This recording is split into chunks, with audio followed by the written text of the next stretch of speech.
La vérité sur ce qui excite les femmes, c'est ce que l'on va voir dans la vidéo à venir.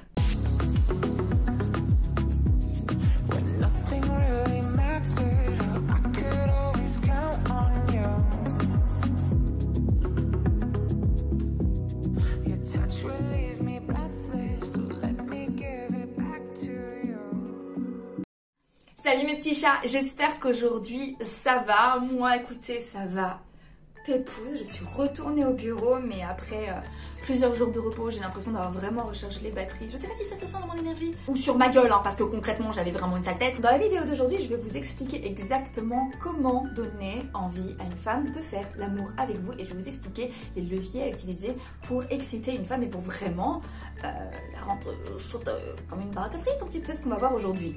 Mais avant de rentrer dans le vif du sujet, pour ceux qui ne me connaissent pas, je suis Lula Morales. Je travaille dans le milieu du coaching depuis déjà 9 ans et je suis là pour accompagner les hommes et les aider justement à monter en attractivité, en charisme et en séduction. Et justement, je suis en ce moment en train de recruter mes nouveaux élèves pour janvier.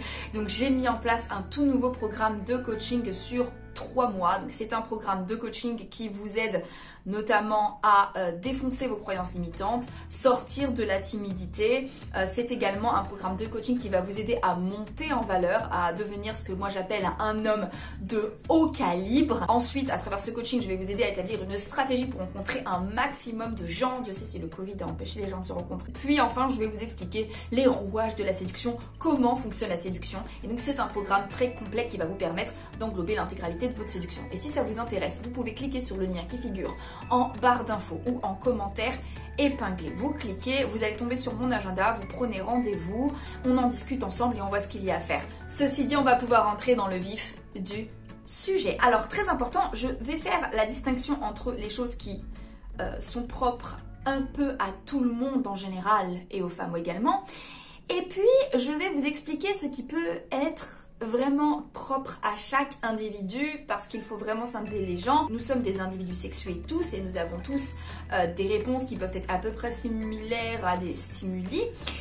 Mais d'un autre côté, nous avons tous en fait nos petits kinks, nous avons tous notre histoire et nous sommes tous réceptifs à des choses très différentes. Et donc c'est ce que l'on va voir aujourd'hui. Donc je vais commencer sur ce qui plaît un peu à tout le monde et puis sur ce qui peut plaire aux gens sur le plan individuel. Alors première chose qui va exciter une femme, l'anticipation, la perspective de passer un bon moment. Et il faut qu'une femme se dise waouh, avec lui, le sexe, ça va être incroyable. Et pour ça, il faut qu'elle ait un petit aperçu. Il faut clairement qu'elle prenne le temps de s'asseoir et se dire lui et moi, tout nus dans un lit, à quoi est-ce que ça ressemblerait? Et pour cela, il faut qu'elle ait un petit aperçu, les gars. Et il va falloir effectivement montrer à ce moment-là ce que moi j'appellerais son intelligence sexuelle. Et ça va se jouer avec plein de choses. Ça va se jouer à travers la manière que vous avez de vous mouvoir, votre intelligence globale. Ça va passer par tout simplement évoquer avec elle la sexualité et qu'elle puisse justement vous associer à la sexualité et se dire « Ok, ça va être vraiment bien ». Ça peut être également une véritable chimie entre vous, une véritable alchimie entre vous sur le plan physique. Ça veut dire la manière dont vous lui faites se sentir, la manière en fait dont vous vous sentez lorsque vous êtes proches l'un de l'autre, la manière dont vous la faites vous sentir lorsque vous la touchez, lorsque vous la regardez. Et il va falloir en fait utiliser plusieurs tableaux, on y reviendra dans la partie numéro 2, mais il va falloir comme ça justement créer chez elle l'anticipation. Il va falloir trouver en fait le moyen le plus efficace ou les moyens les plus efficaces pour en fait la mener elle à se projeter dans un lit avec vous et se dire que ça va être vraiment super. Ensuite, deuxième chose qui va vraiment exciter une femme, c'est de se sentir désirée. Et là vous allez me dire non mais non, parce que s'il s'agissait juste de donner à une femme l'envie de faire l'amour avec elle, enfin s'il s'agissait juste d'exprimer à une femme son envie de faire l'amour avec elle pour qu'elle ait envie de vous, ce serait beaucoup trop facile en fait. Il suffirait juste d'exprimer son désir vis-à-vis d'une femme pour qu'elle y réponde favorablement. Et à ça je vous répondrai qu'en réalité le désir féminin est la convergence de plusieurs facteurs. Et il ne suffit pas effectivement de manifester son désir auprès d'une femme pour qu'elle ait envie de vous, mais cela fait partie du plan, cela fait partie des facteurs nécessaires. Il faut qu'elle se sente désirée, il faut qu'elle se sente belle, il faut qu'elle ait l'impression que vous allez la mettre sur un piédestal au lit et que vous allez vous-même passer un bon moment avec elle. On en revient à ce que je vous disais dans une de mes vidéos précédentes.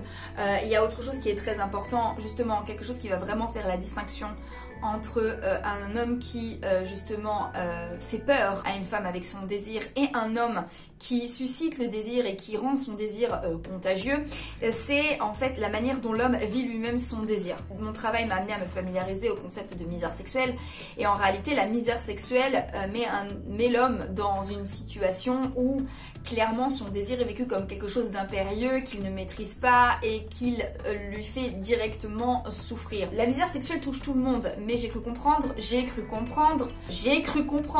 vais le répéter plusieurs fois parce que là encore je suis en train de faire des recherches à ce sujet, mais j'ai cru comprendre que le désir masculin se jouait vraiment plus sur le plan physiologique, se vivait plus sur le plan physiologique et se ressentait plus sur le plan physiologique, ce qui fait que un homme qui ressentirait du désir physique justement aurait des réactions beaucoup plus physiologiques. Malheureusement, quand ce désir est mal vécu de la part d'un homme et qu'un homme vit mal son désir, il peut justement être amené à avoir une attitude qui clairement trahit sa souffrance en fait d'éprouver du désir.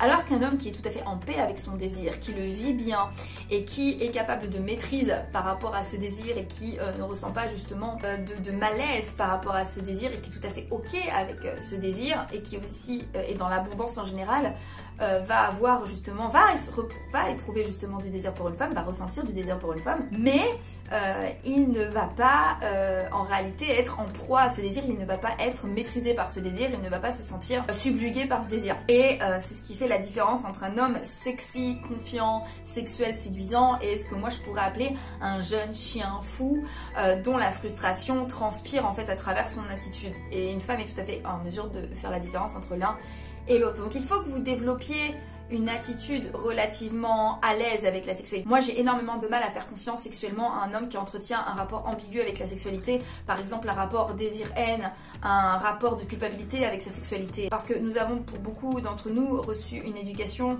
où la sexualité était assimilée en fait à de la culpabilité parce que le sexe c'est mal, parce que le sexe c'est quelque chose de sale, et le sexe c'est quelque chose qu'une femme ne devrait pas vous donner ou ne devrait vous donner que sous certaines conditions, et du coup j'ai énormément de mal à me sentir en confiance avec un homme qui me fait clairement sentir qu'il va me juger sur ma sexualité ou alors qu'il lui-même a un rapport conflictuel avec la sexualité ou qu'il a un rapport vraiment de culpabilité ou d'amour-haine avec la sexualité. Ça passe pas. Autre chose qui fait que vous allez donner envie à une femme, ça va être en fait tout simplement d'être physiquement bien et de transpirer le sexe à travers votre attitude physique. Ça va être en fait votre langage non verbal en général qui va parler pour vous. Ça va être la manière de lui regarder, la manière de la sourire, la manière de vous approcher d'elle, la manière potentiellement si elle a marqué son consentement pour ça et que vous la sentez à l'aise de poser vos mains sur ses épaules ou sur ses hanches pour aller un peu plus loin.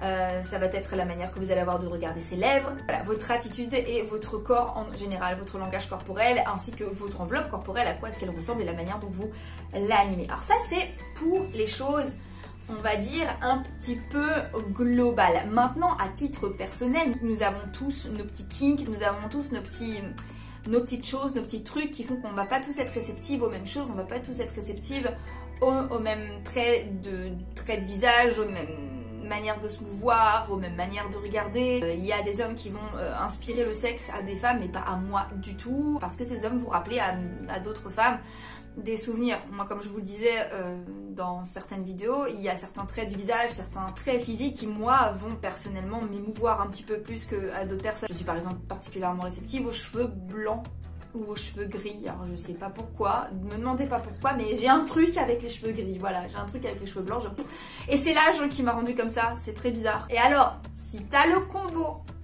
bronzé, cheveux gris, tempe grisonnante, bronzage, c'est fini, je me réponds plus. Toutes les femmes au niveau de leur sens n'ont pas le même sens prédominant. L'évopsychologie tendrait à dire que les femmes sont plutôt cérébrales, très très réceptives, notamment aux expressions du visage, et qu'elles seraient plus réceptives également aux phéromones.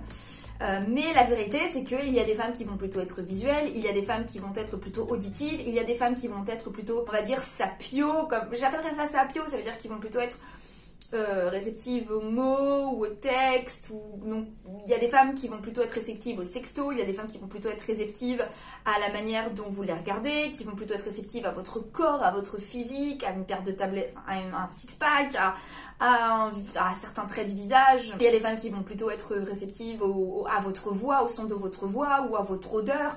Et en fait, il va falloir, en observant en fait les femmes qui vous plaisent, ou une femme qui vous plaît en particulier, il va falloir en fait regarder chez elle justement quel est le sens qui est son sens principal, le sens vraiment avec lequel elle est le plus réceptive. Ça va être super important. Et là, vous allez pouvoir savoir exactement quoi activer. J'ai cru comprendre que les mecs sont plus visuels, mais je n'aime pas faire de généralité et je vous invite en fait, si vous voulez être un séducteur de qualité, lorsque vous approchez une femme et que vous voulez susciter le désir chez elle, à l'observer et à essayer de comprendre justement quels sont les leviers qui marchent le mieux chez elle. Et ça, et ben voilà, je le dis toujours, hein, un séducteur a une énorme paire d'yeux. Voilà, il me semble que j'ai tout dit pour aujourd'hui. Abonnez-vous si cette chaîne vous plaît, abonnez-vous. Si cette vidéo vous a plu, vous me mettez votre plus gros pouce. Si vous avez d'autres techniques à donner en commentaire, la discussion continue. Moi je vous embrasse, je vous dis à demain et comme d'habitude n'oubliez jamais que c'est une petite quiche que moi y arrive, tout le monde peut y arriver. Donc maintenant c'est à vous de jouer.